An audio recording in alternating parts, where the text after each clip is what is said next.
Décharge d'ordures qui a terriblement mal tourné. Bonjour à nouveau, merci d'être ici avec moi une fois de plus. J'espère que vous allez très bien aujourd'hui. C'est Marie. Bonjour, bienvenue sur ma chaîne. Ces informations peuvent être considérées comme de la science-fiction, ou comme le spectateur le voit le mieux, et je les publie à des fins de divertissement uniquement. Cependant, je prends mes informations très au sérieux, et pour quiconque a des yeux pour voir. J'écris ceci le matin du 24 et du 25 septembre 2024. Les vaisseaux spatiaux tégétiens traitent ces déchets et tous ces rebuts via un système complexe qui les classe d'abord en fonction des différents matériaux, en retirant tous les métaux, puis tous les autres matériaux recyclables. Tout ce que l'intelligence artificielle décide de réutiliser est mis de côté et passe par un tapis roulant à l'intérieur de la machine. Bien que l'équipage soit censé avoir déjà décidé de ce qu'il veut et de ce qu'il ne veut plus lorsqu'il jette quelque chose, ce système a pour but d'éviter que des erreurs ne se produisent. Par exemple, lorsqu'un jeu de clés est envoyé par erreur à la poubelle. Lorsque les déchets sont complètement classifiés, la partie indésirable est envoyée dans une machine qui scanne d'abord la vibration moléculaire des matériaux et envoie ensuite des ondes à haute énergie de vibration opposée, ce qui la désintègre au niveau moléculaire. Cette désintégration libère beaucoup de chaleur, qui est ensuite convertie en électricité par une série de récepteurs thermoélectriques qui font l'essentiel du travail. La chaleur excédentaire qui n'a pas été convertie en électricité est absorbée par les systèmes de refroidissement liquide du vaisseau, qui déplacent le fluide chaud vers les espaces techniques du vaisseau, où il se mélange à d'autres fluides de refroidissement provenant de différents systèmes, et finalement converti en davantage d'électricité qui est déversée dans le réseau principal du vaisseau pour aider à le faire fonctionner. Vraiment, contrairement à la façon dont la vie dans l'espace est décrite dans les films hollywoodiens, le problème n'est pas le froid extrême dans l'espace, mais l'accumulation de chaleur dans tous les systèmes du vaisseau, car dans le vide, il n'existe aucun moyen efficace de la dissiper, comme cela peut être fait sur Terre avec un simple radiateur à eau et un ventilateur.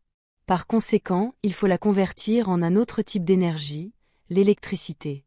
Une température froide se caractérise par un faible mouvement moléculaire et le zéro absolu, comme on l'appelle sur Terre, est quand toute l'activité moléculaire de n'importe quel objet s'est arrêtée. Le zéro absolu est la température la plus basse possible et se définit comme le 0 Kelvin, soit moins 273,15 degrés Celsius ou moins 459,67 degrés Fahrenheit.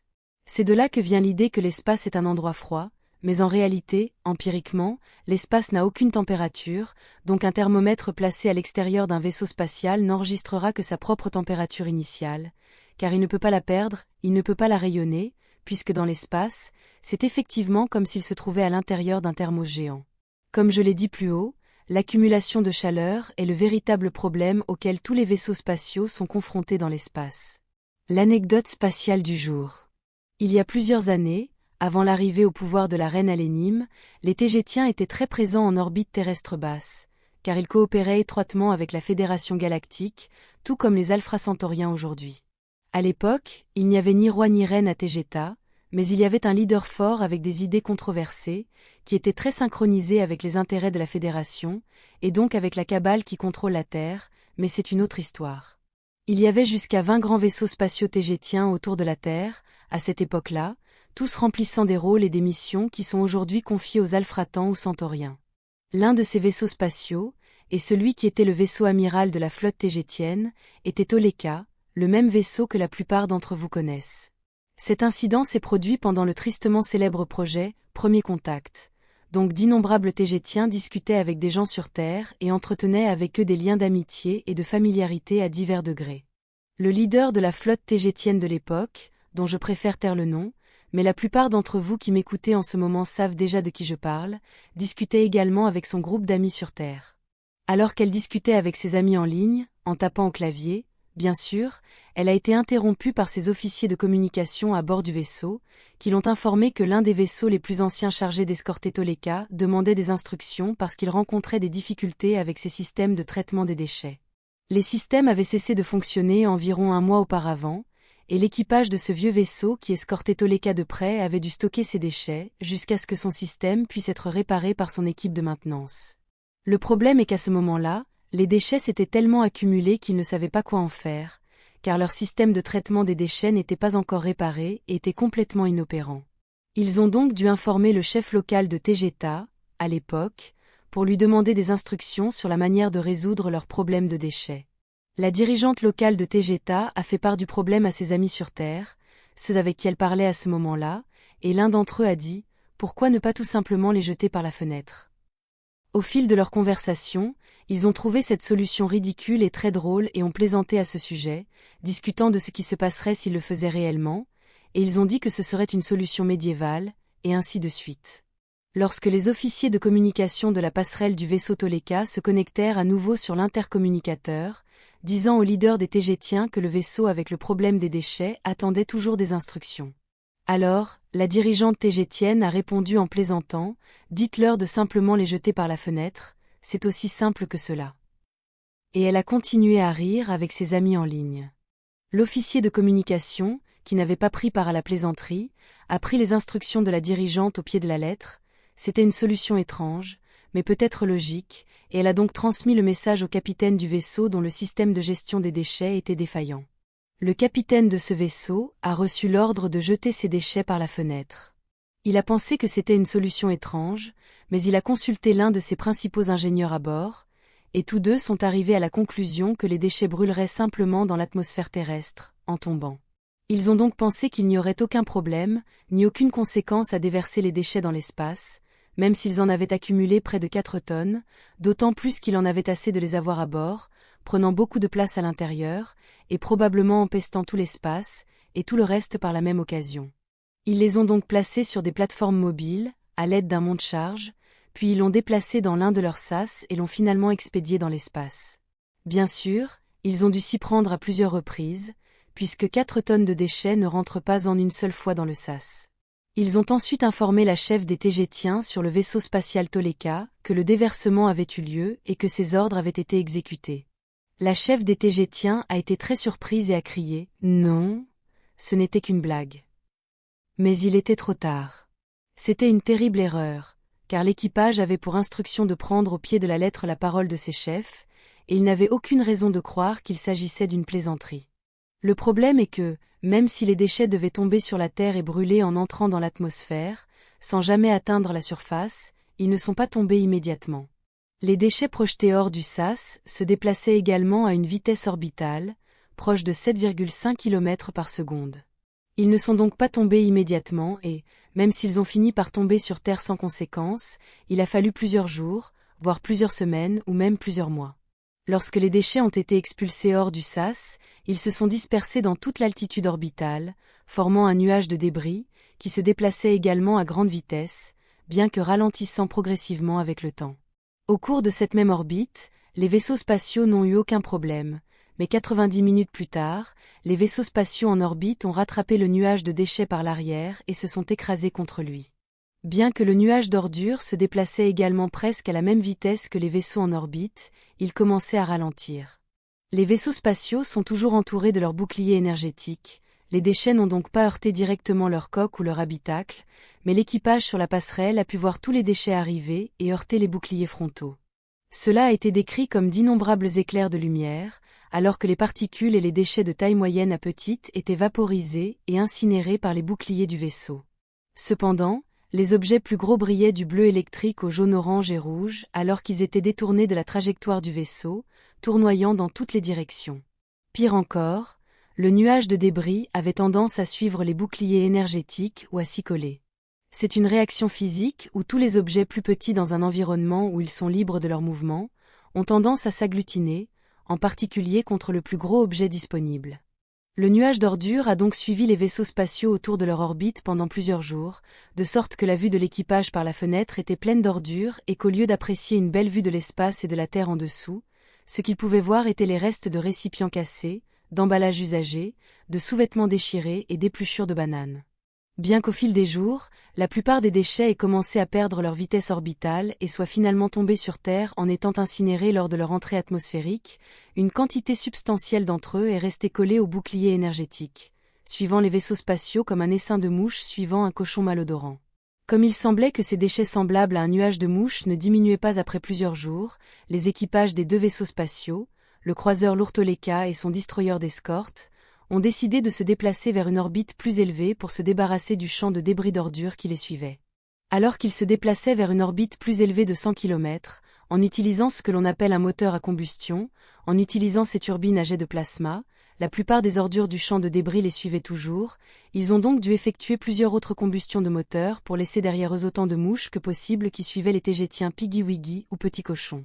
D'après ce que j'ai compris, la bonne façon de se débarrasser d'un nuage de débris qui suit votre vaisseau spatial n'est pas de faire une combustion moteur, mais plutôt de sauter jusqu'à un endroit proche en mode hyperespace. De cette façon, le vaisseau cesse d'exister au milieu des déchets du champ de débris et réapparaît loin de celui-ci, se débarrassant ainsi efficacement de ces mouches. Le problème dans ce cas est qu'il n'est pas permis de sauter en hyperespace si près d'une planète, et encore moins de la Terre, car c'est une zone de transit très élevée, selon les règles de contrôle du trafic spatial de la Fédération galactique, et je dois ajouter qu'elles sont d'ailleurs parfaitement logiques. Comme le veut la règle, vous n'êtes pas autorisé à passer en hyperespace ni à en sortir à proximité d'une planète si votre vaisseau spatial dépasse quelque chose aux alentours des 3000 tonnes métriques, dans son poids total, vaisseau et cargaison comprises, en convertissant les mesures stellaires, bien sûr. Cette réglementation permet aux vaisseaux plus petits, tels que les chasseurs et les navettes, d'entrer et de sortir de l'hyperespace presque librement, même si des précautions doivent être prises pour éviter les collisions. Dans le cas de la Terre, tous les grands vaisseaux spatiaux doivent sortir de l'hyperespace jusqu'à un demi-million de kilomètres de distance, puis ralentir en utilisant leur turbine à jet de plasma en poussée inverse, et s'approcher de la Terre et de l'orbite qui lui a été assignée à une vitesse d'impulsion très lente, au point mort et en utilisant les moteurs que pour corriger la trajectoire. Ceci pour la sécurité de tous les autres grands vaisseaux spatiaux stationnés en orbite, car manœuvrer de grands vaisseaux parmi d'autres est intrinsèquement dangereux, même avec leur bouclier activé en permanence. Comme je l'ai décrit dans une vidéo récente, le vaisseau spatial Astérope, qui pèse bien plus de 300 tonnes, est passé en hyperespace alors qu'il se trouvait en orbite terrestre basse, bien que cela ait constitué une violation du protocole spatial concernant la manipulation de grands vaisseaux spatiaux à proximité d'une planète, mais c'était nécessaire. Comme il s'agissait d'un incident avec les sous-fifres de la Fédération, nous ne pensions pas vraiment à nous comporter correctement à ce moment-là, mais la Fédération galactique locale n'en a pas parlé et n'a pas porté plainte contre nous pour l'avoir fait, peut-être parce qu'elle a reconnu que c'était ses patrouilleurs Alfratan qui avaient dépassé les bornes lors de cet incident.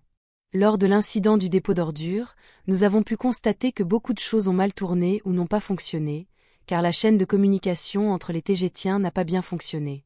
À l'époque, la dirigeante de TGTA plaisantait avec ses amis et a donc supposé que les autres personnes qui n'étaient pas dans le coup le prendraient comme tel, parce qu'ils n'ont pas vu l'humour dans le fait de jeter les ordures par la fenêtre, comme cela a été dit. Ils ne l'ont pas pris comme une blague, même si la formulation était différente, puisque le leader de TGTA a dit qu'il devait les jeter par la fenêtre, ce qui est strictement parlant impossible dans l'espace, puisque les fenêtres ne s'ouvrent pas ici. Si cela avait été un ordre sérieux, la formulation aurait été de le jeter par le sas, mais cela n'a pas été dit de cette façon. La cause de cet événement est un simple malentendu qui a eu des conséquences très nauséabondes et gênantes. Et même si la langue tégétienne est verbale télépathique, ce qui signifie que chaque mot prononcé est également télépathiquement chargé d'une signification plus complète, cela n'est jamais suffisant pour transmettre correctement l'ensemble du message.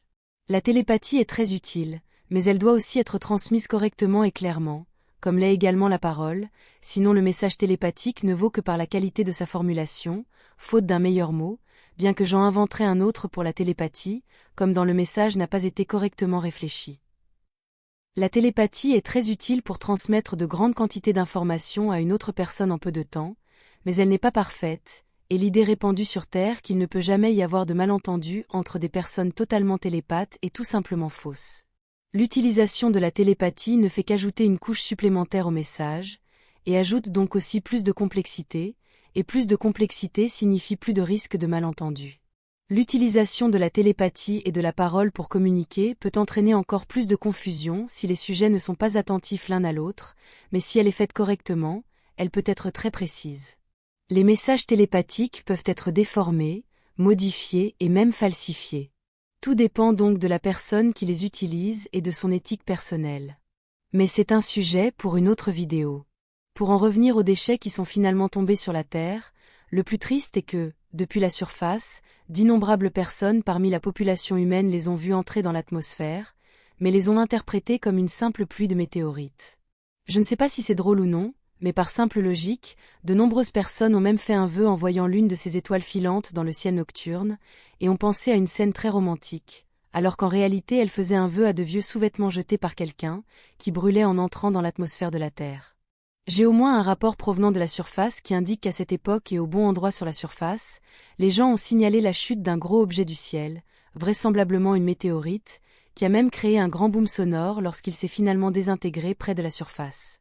D'après mes données, il s'agissait très probablement d'un lave-vaisselle mis au rebut qui tombait sur Terre, car c'est l'un des rares objets dont l'équipage se souvient avoir jeté hors du sas avec le reste des déchets à l'époque. Comme l'a souligné Yazi Sophia, tous les objets qui tombent sur Terre ne se sont pas désintégrés en entrant dans l'atmosphère, car cela dépend de la masse et de la dureté de chaque objet. Par exemple, une clé en acier inoxydable jetée atteindrait très probablement la surface à une vitesse très élevée et avec beaucoup d'énergie à l'impact, devenant ainsi un missile très dangereux. À noter que les déchets humains lyriens provenant des salles de bain sont traités par un autre système. Ce que cet incident m'a appris, c'est qu'en tant que dirigeante, je dois faire très attention à la façon dont je formule les choses et à ce que je dis en général, car je peux être prise un peu trop au sérieux. Je l'ai remarqué moi-même récemment, car il semble que les gens autour de moi me considèrent déjà comme leur reine et c'est une grande responsabilité que je dois assumer seule. Ce sera tout pour aujourd'hui. Comme toujours, merci de regarder mes vidéos et de les liker, de les partager et de vous abonner pour en savoir plus. Cela aide beaucoup cette chaîne à se développer, et j'espère vous voir ici la prochaine fois. Avec beaucoup d'amour et de reconnaissance, votre amie, Marie Soie.